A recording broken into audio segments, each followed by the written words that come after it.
The following is a special presentation of Tony Kurre Radio.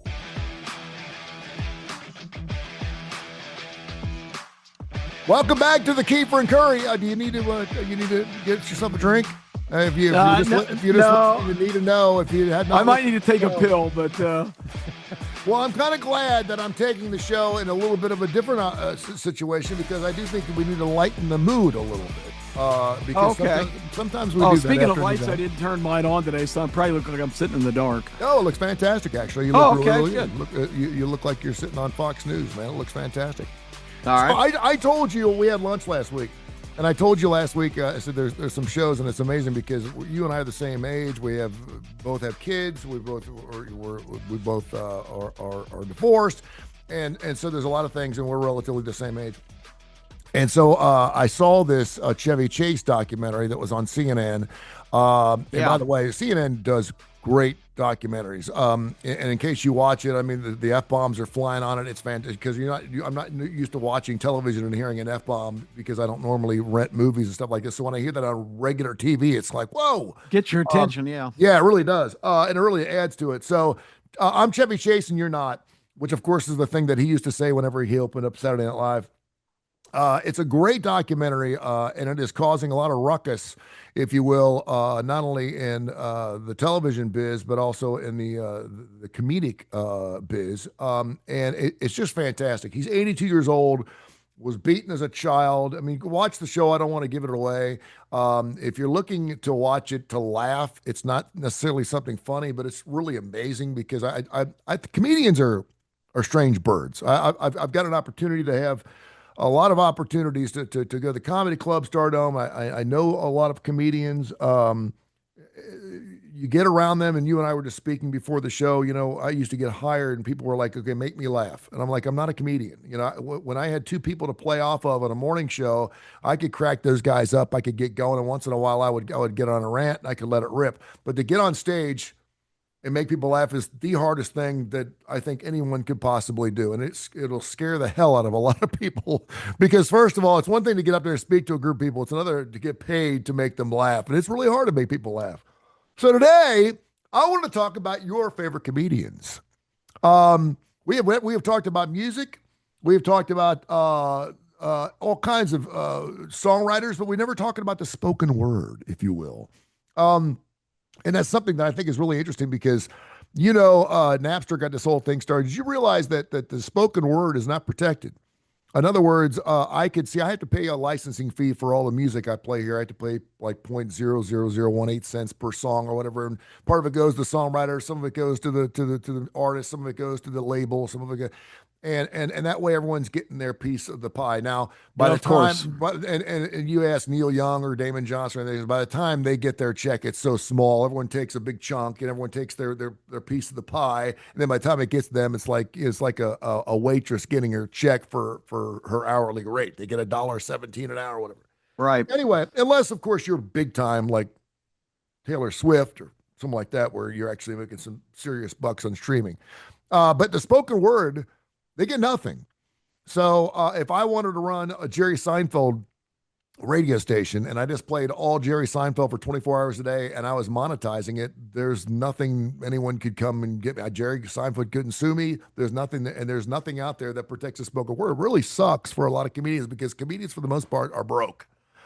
They work their asses off for years and years and years, and you see these people thinking, man, what a great life, making millions of dollars. It's just so rare. It's just so rare to see a comedian like a Bill Burr or even Amy Schumer hit the big time.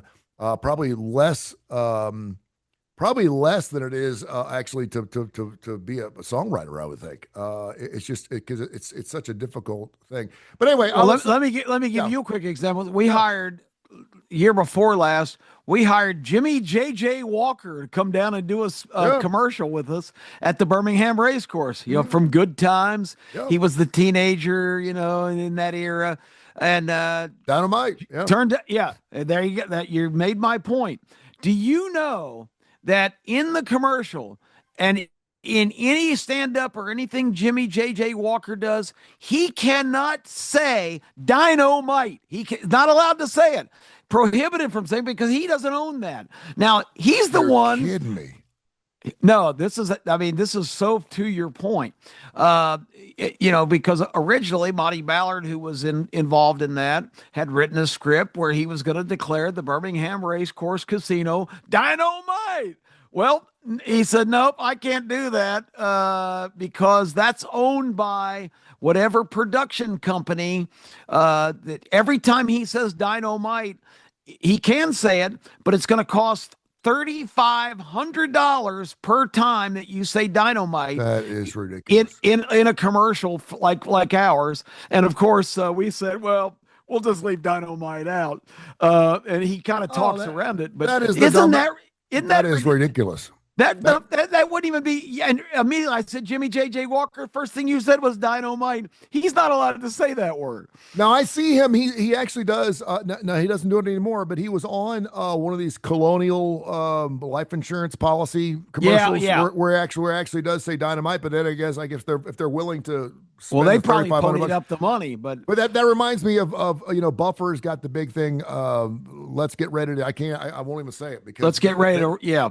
They got people out there that just they pay. Let's get ready to crumble. Let's get ready to crumble. And I mean, we get something. We had to write it every year in radio. Every single year. Even his own brother can't. His own brother can't do it. Yeah, he had to write his own, and I don't think it's quite as effective as Michael's. Bruce Buffer's, if you go to a UFC event, it's time. Yeah, no, that's not quite as impactful. It's not even close. Well, do you remember when we used to go to Farrell's or Fridays or whatever for birthday parties, and for a while you couldn't sing a happy birthday? I was like, are you shitting me? We could not sing. It was the rights to that are owned by somebody else. Yeah. Now I think it's after a certain period of time it goes by and now you can sing. But there were restaurants that were actually being sued because their crew would come out and sing happy birthday like regular, which is just so dumb. I mean, it's a lot of people. I think someone owns we could do a whole show on this too. Owns three-peat. Someone owns the word three-peat. I mean, it's a coach. It's not Pete Carroll. It's some other coach. But yeah, exactly. But it's an old time. Coach, I used to know this. I can't, but yeah, you can't say three-peat because it's owned. The rights are owned by the coach. And copyrighted. We used to do. You couldn't say Super Bowl. We do commercials. Oh yeah. Now you take a shot. We'd have a Super Bowl party. We call it a Super Bowl party, but we would get this stuff from Cumulus saying these are the words you can't say, and so we'd have to say the big game or blah blah blah blah because we could be sued for it, which was absolutely ridiculous. Anyway. That's another story for another time. So I was talking to a friend of mine this morning, and he had his son do something for Eagle Scouts where they had to plant a garden, and he ended up planting. He had 100 seeds. He planted a field of watermelons. And out of that 100 seeds, only 60 the watermelons. He said, Tony, I had damn watermelons up to my ears. I had so many watermelons. We were all kind of laughing. I was around the support group. And I was like, wow, that's amazing because I actually had Gallagher who came into my studio. And while he was there in my studio, this is 97, 98, 99, something like that. I had to go down to Dave's pub down in Southside and do my show live on Fridays. And I invited him. I said, do you want to come down to Dave's with me? And so he came down, Gallagher did, and he stood on the street corner outside Dave's on Southside, and he was playing Bowell Auditorium that night. And we were we were supporting the show. And so I hung out the night with Gallagher. And I think I've told you my story about Sam Kennis and having an all-nighter with him, and my girlfriend kicked me out of her apartment. And so I've gotten some pretty good stories on comedians. But I would be interested to know what kind of comedians. Rolling Stone just came out with their top 50 comedians of all time.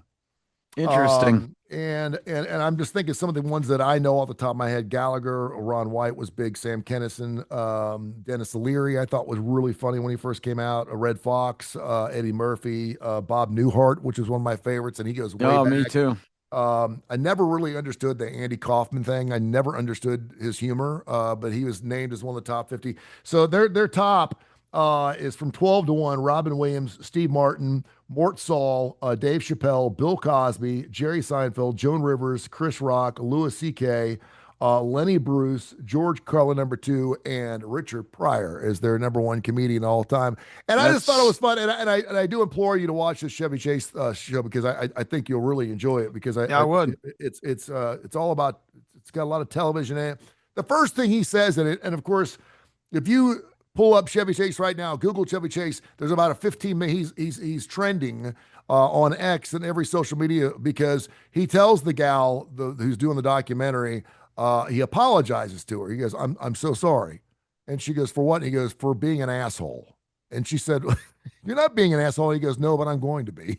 Yeah. And he tells her, I'm going to be a total asshole. And that really is his MO. That is his MO. He is an asshole. But the thing is, he knows he's an asshole. And when you talk to someone who's an asshole and they know they're an asshole, we got to give them a benefit of the doubt. Yeah. Yeah.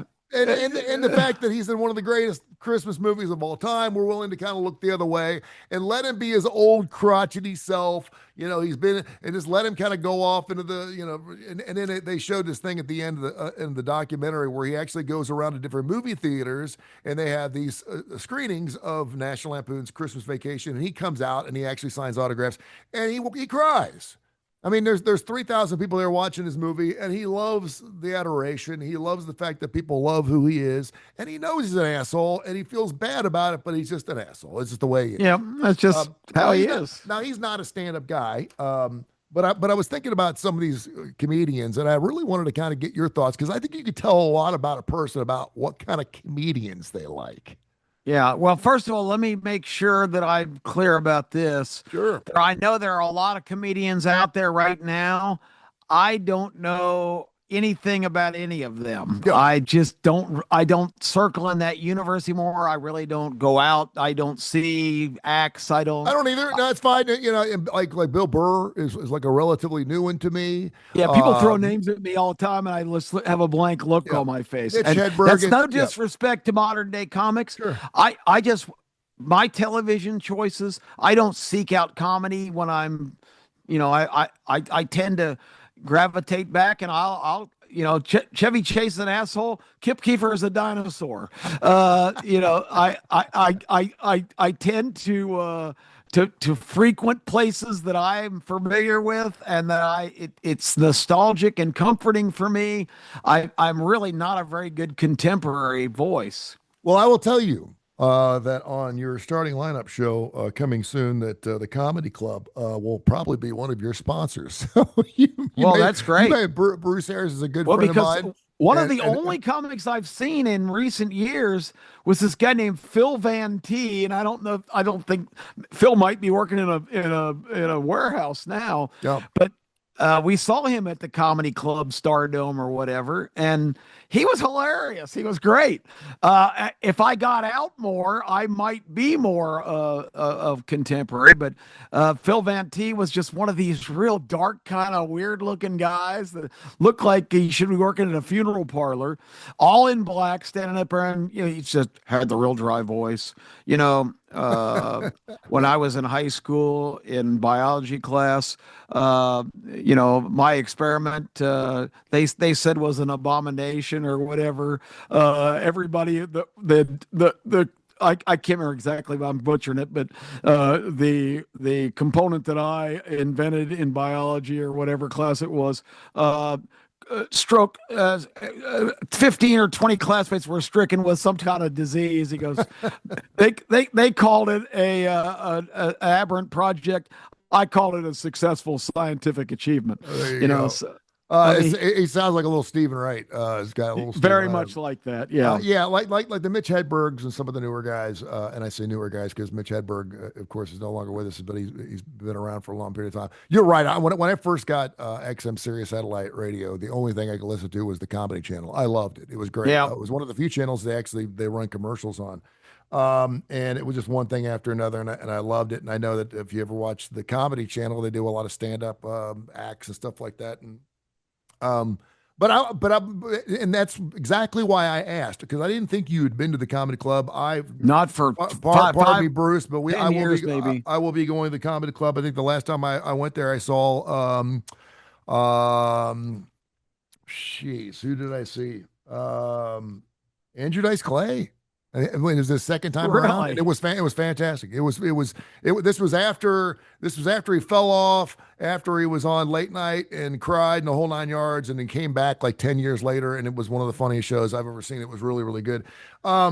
But what I'm interested to know is what kind of comedians you do like. What kind of comedians did you like growing up? Because we had an incredible conversation this morning between the four of us talking about all of our favorite comedians back in the day, back in the 70s and 80s.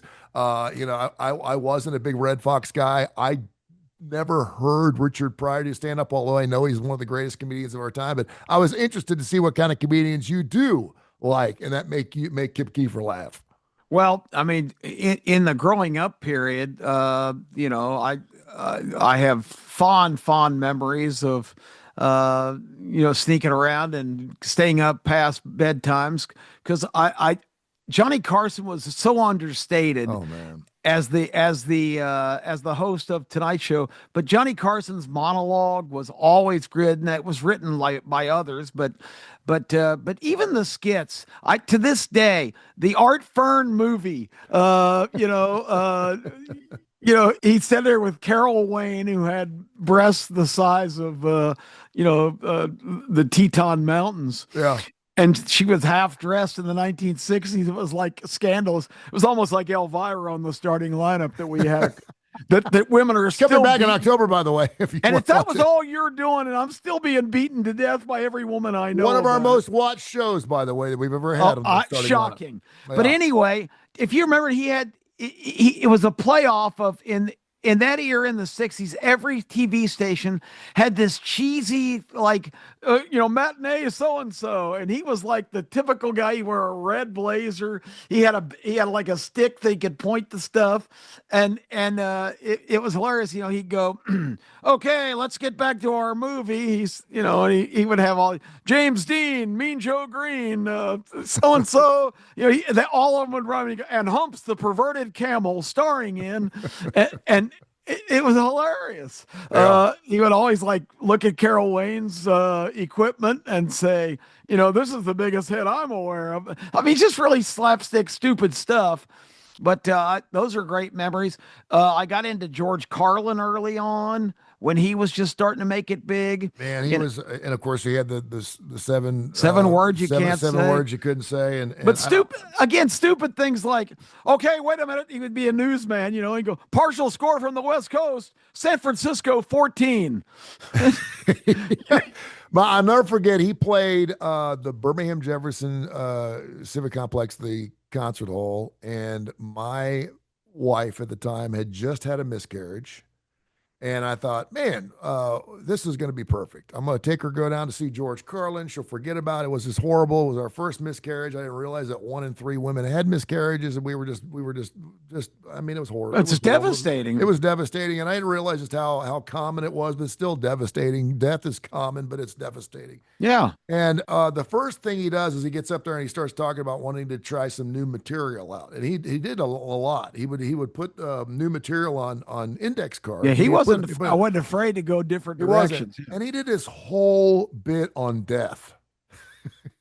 and it was like, oh my gosh, talking about suicide. And I was like, oh, we had to get up and leave. I mean, I was like, it was just too close to what we had just been through, and it wasn't funny. And some people thought it was funny, some people didn't, but that was just his type of humor. But yeah, that was the last time I saw him. But he was an incredible. He really stretched, if you will, the elasticity of what comedy could be, and just the way he did the stand up and way he did stuff. I go back to we had Saturday nights, man, and Saturday nights were Carol Burnett nights.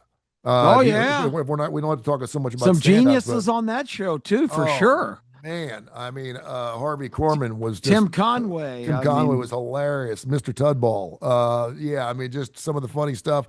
But I just remember because the comedy now, it got to a point, and I'm trying to think, who would you say?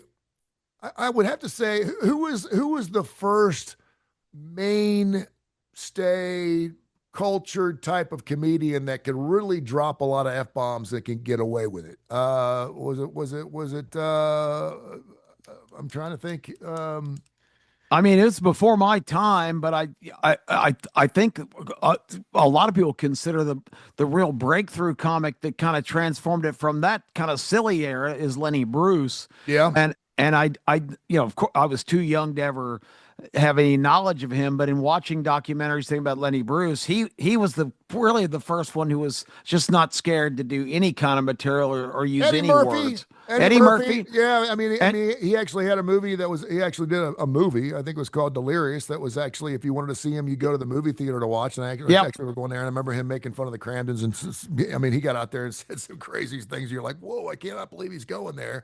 Yet he talked about the ice cream truck too. And you mentioned Richard Pryor.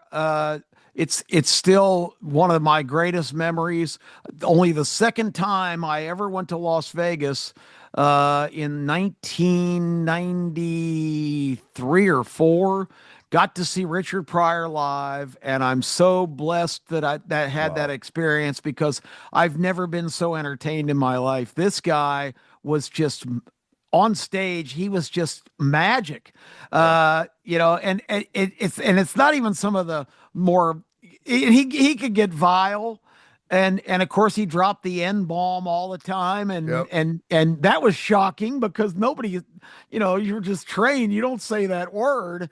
And, but I have such memories of that, because it was about half and half, black and white, but all of us were equally just rolling on the floor.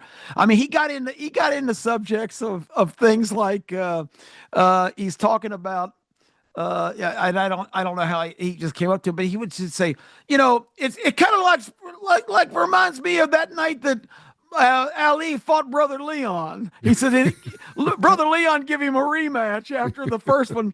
And I still say this all the time. He says, and in that fight, Ali won, but he didn't really beat him. He just kind of beat him off him. He says every time Leon started some shit, he'd say, I'm going, Leon, Brother Leon, every time you start some shit, I'm going to grab your ass. and I'm going to hold on to you until you calm down, because I got to have it this evening. He goes, all right, I'm going to turn you loose now. Take that one with you. I mean, just little. He was one of the few comedians that could read the phone book and make it funny. And there's not a lot of guys that could do that. Yeah, I mean, Bob Newhart was another one of those guys where Bob Newhart was a genius. I love the very end of. I mean, he was in his 90s, and he became a fan of The Big Bang Theory, the show that ran about 8 years. Great appearances, yeah. And he played this kind of fringy character who was Professor Proton in his younger years, one of Sheldon, the main character's heroes. Had a heart attack on the show. Yeah, as part of the show. Yeah, exactly. But and then they kill him off on the show so he can come back as like the Jedi advisor for Sheldon, because he's all into Star Wars and all that, and Star Trek, and he's like in robes. He goes, I'm not wearing pants. Just his timing and that intentional stutter. The guy was just great. But one of the best last shows was the Newhart show, where he wakes up and Suzanne Plachette is in bed with him, and she wakes up and he's like, I just had the weirdest dream. The entire show, and she shows up, she still looked wonderful. Yeah, that was really the Bob Newhart show. That was great stuff. But Richard Pryor too. There's a movie he made that a lot of people will be shocked now, because do you know that Blazing Saddles, Mel Brooks wrote the part of Sheriff Bart for Richard Pryor. And that was the intention of a lot of the jokes and one-liners. Now, Cleavon Little ultimately became the person in that movie, and he was fantastic. But now you mentioned Blazing Saddles. Oh, that movie's racist. That's the stupidest conclusion. Again, I really shudder to think how moronic people are, because the whole point, the entire point of Blazing Saddles was to make fun of people that were simpletons enough to be racist. One of the first things they show on this documentary is the skit that Chevy Chase does with Richard Pryor, and they're doing a word association. Do you remember this? I know. They're doing a warning station, and he looks across. He goes, "Okay, we're gonna do a quick word station, a dog, cat." And they go back and forth, and Chevy goes, "Jungle Bunny." Oh God! and then Richard Pryor says, "Cracker." And then he comes back, and it just keeps getting worse and worse and worse. And finally, Chevy Chase says, he says cracker. And finally, Chevy Chase says the N-word. And he said it on Saturday Night Live. And Richard Pryor says, dead cracker. I do kind of remember I mean, that I was now. like, holy smokes, I cannot believe that actually ran on Saturday Night Live. I know. And that just goes to show that, but we weren't standpoint. I mean, we were all cautious then, but we weren't so brainwashed to be so politically correct. You couldn't, and that's another thing. People would say that's racist now, but that the whole idea of that exercise was to make fun of how ridiculous it was. Absolutely. What are your takes on Bill Cosby? And he's 88 years old. Yep. And I'm probably going to catch hell for this. I feel sorry for the guy. I do, and I know people are like, "You're sick." I don't know Bill Cosby. I grew up listening to some of his albums. You want to talk about a strange way of his albums were. He won Grammys for his albums. That's how good those things were. Brilliant material. And he certainly in this list is like number 7 top comedians. He was just. It was so different because he tell these stories, and he was hilarious, and he was America's father, and I want to remember him that way. And he did a lot of horrible things, and he drugged a lot of women, and he raped a lot of women, and he did all these things. And I don't even know if he's still in prison or not, or out of prison or whatever. But at the age of 88, and for some reason, he reminds me a lot of what Joe Paterno was towards the end of his life. It was like he gave his life, he did everything at that university, and at the end, we'll all remember for one thing, and that was what a piece of shit he was, because he didn't turn Jerry Sandusky in, and what a piece of shit Bill Cosby is for doing all the things he did later in his life. I mean, but one of the funniest guys that I had ever seen. Oh, I mean, just a comic genius. You got to frame things in time. I mean, we're outraged at this point. At some points when he was doing a lot of those things, I just don't think there was very much attention on that kind of thing. At that time in society, you might, and it once again, things upside down. You might blame the woman for putting herself in that position because women pursued him because he was famous. Yeah. A lot of young women got in situations they shouldn't have been in. They shouldn't have gone into hotel rooms or gone to his house or all those kind of things. Sure. That doesn't limit or excuse by any means what he did, but now we're so sensitive to all of that, and rightly so. Like the parents who allow their 14-year-olds to go visit Neverland at Michael Jackson's place. I'm like, come on, seriously? I mean, I love Michael Jackson, but my 13-year-old daughter ain't going to Neverland. That's weird. Let's all sleep in the same bed. Yeah, no, that's not. Yeah. No, I've always been. You can never say they got what they asked for. Don't ever use that, because it doesn't work psychologically. It just doesn't work.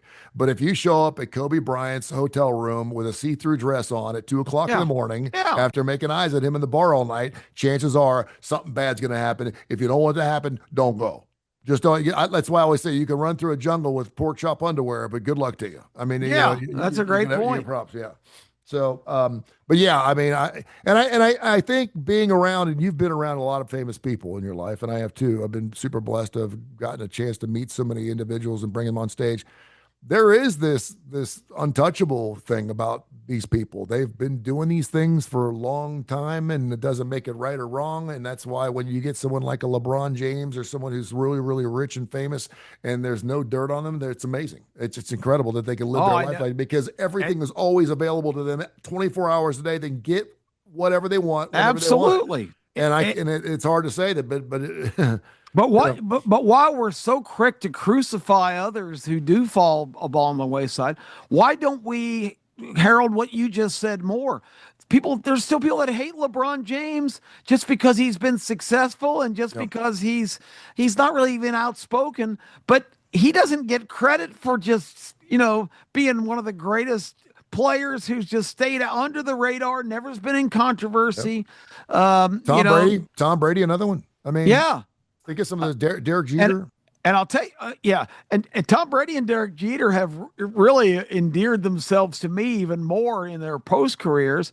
Tom Brady is terrific on Fox on the games. you know, you talk about a guy with a wealth of knowledge, and he's kind of matter of fact. But I did watch the playoff game yesterday, the Eagles game. I haven't watched a lot of NFL this year, like from start to finish. Great weekend of NFL action, by the way. Yeah, fantastic. But Brady is just great, and one of my favorite commercials. Now, I think the most brilliant commercial on TV right now is the one, and I don't even know, this is sad, and the advertiser needs to be aware of this. I can't even think what the product is. Yeah.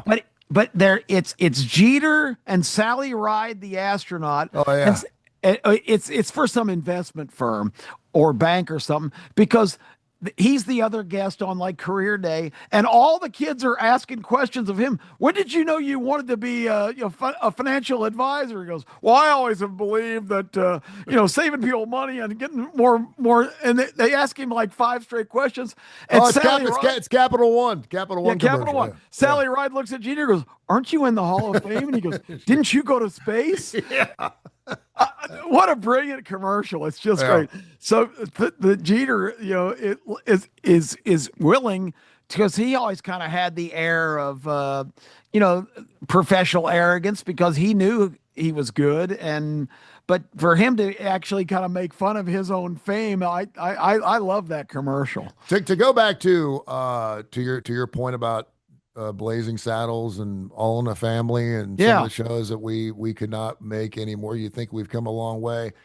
But is that progress that we can't be honest with each other? Well, a lot of people would say it's progress because we're being more sensitive towards others, but at the same time, I think that rears its head in the opposite direction. Yeah. I will say this though, and I've said this a long time, for people to go to a comedy show. And like Carlos Mencia is a prime example. He makes fun of everybody. He makes fun of Latinos, white people, black people. He makes fun of he talks about Taco Bell and Kentucky Fried Chicken went in a partnership together, and they both lost their money because the black people were working at KFC and the Mexicans were working at Taco Bell. Yeah, like who came up with this brilliant idea? Switch staffs so you can make some money. I mean, it's hilarious. But anything in a comedy show to me is like off the table. You can do whatever you want in a comedy show. First of all, you're paying to watch the person. So if you go to a show and you don't like it, get your ass up and leave. Most cases, like Bruce Ayers will tell you, there'll be rated R shows, or there'll be shows that like you don't go see a Carlos Mencia for the first time if you have no clue. If you just went and saw Bob Newhart in concert and then you want to go see Carlos Mencia, probably not the best matchup. But for the point that, when you're in a comedy show, anything goes. And if you don't like that type of humor, then don't go see that type of humor. I know a lot of people didn't like Andrew Dice Clay. I thought he was really, really funny at first. They kind of got sad. But a lot of people thought that about Richard Pryor. Just think about some of the comedians. You mentioned Lenny Bruce.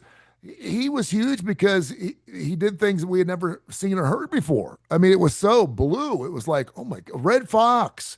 Go watch Red Fox. Oh, he was wild. on Sanford and Son. Right? And then go watch him do Jonathan Winters. Oh my gosh. Go see Jonathan Winters on one of these, Sunday afternoon Christmas shows, with Bob Hope, and then go watch him do stand-up. You're like, holy shit. Yeah, I mean, it's like, I'm trying to think of the guy from Full House, Bob Saget. Oh, yeah. Just crude as hell. Oh my gosh. Bob Saget was such a clean guy on television. And then when you see him in person, you're like, holy crap. I mean, it was so wild. But I mean, that's great. I mean, that's good that people could do. The whole thing is and I said this, and I usually use it as a tag. If someone tells an off-color joke, and you're laughing at it inside, but not outside, it's still funny. It's still funny. I just remembered, Tony, the last time I was at the comedy club, it was, I think maybe, I don't know, 5-6 years ago, maybe. I have no time frame anymore. But my son was a big fan as a teenager, and you've met my son Clade, who's a brilliant technical kid and is doing great things. But he was a big fan of the Jackass movies. Oh, yeah. Back in their heyday.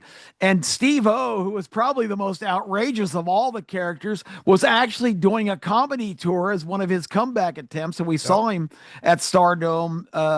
And Steve-O was he was rough around the edges, to say the least, as a stand-up guy. But just to hear him talk about his experiences was great. And the best part of that was at the very end, my ex-wife was up visiting at the time, and we're very congenial now. We've moved on from we're best of friends. We are absolutely so proud of ourselves for our great accomplishment of our two sons we contributed to the world. But at the end of that show, he had a meet and greet for everybody to come up and he would sign whatever. And so Clayton wanted to do that. Clayton was maybe 14 or 15 at the time. So that was a lot. Clayton's 30 now. So that was 15 years ago. I said 6. Wow. That's typical. 5 or 6 years.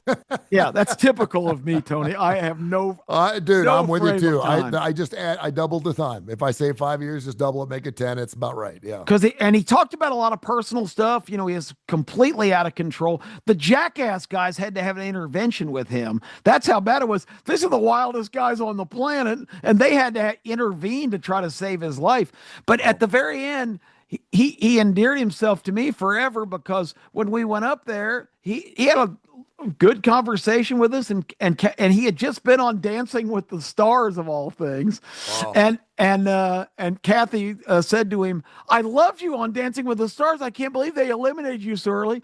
And he stepped up and put his arm around her waist and took her hand, and for about 5 minutes did all this like ballroom dancing crap. Oh, that's funny. And she's still talking about it. She absolutely loved it. That's great. Because I was married to her for 14 years. I think we danced at our wedding, and that was I was one and done, baby. That was about it. Yeah. Yep. Well, you ain't no Dancing with the Stars either.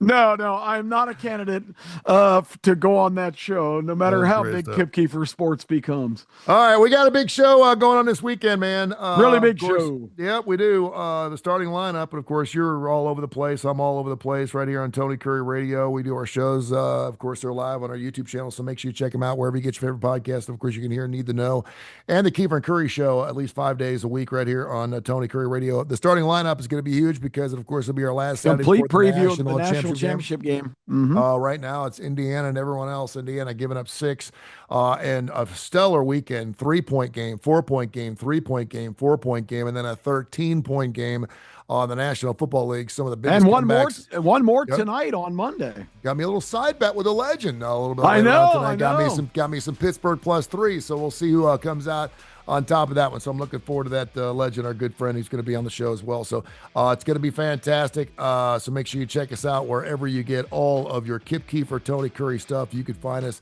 and we'll get after it. And tomorrow morning, K4 wins. K4 wins. We'll have some more handicapping getting after 10 o'clock Central Time. That'll be live on the Coastal Sports Network, coming soon to VSiN as well as Tony Kurre Radio. Thank you, my friend. I appreciate you. All right.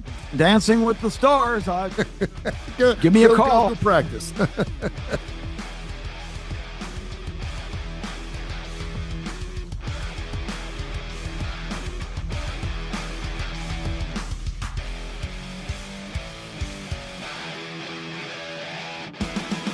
This has been a special presentation of Tony Kurre Radio.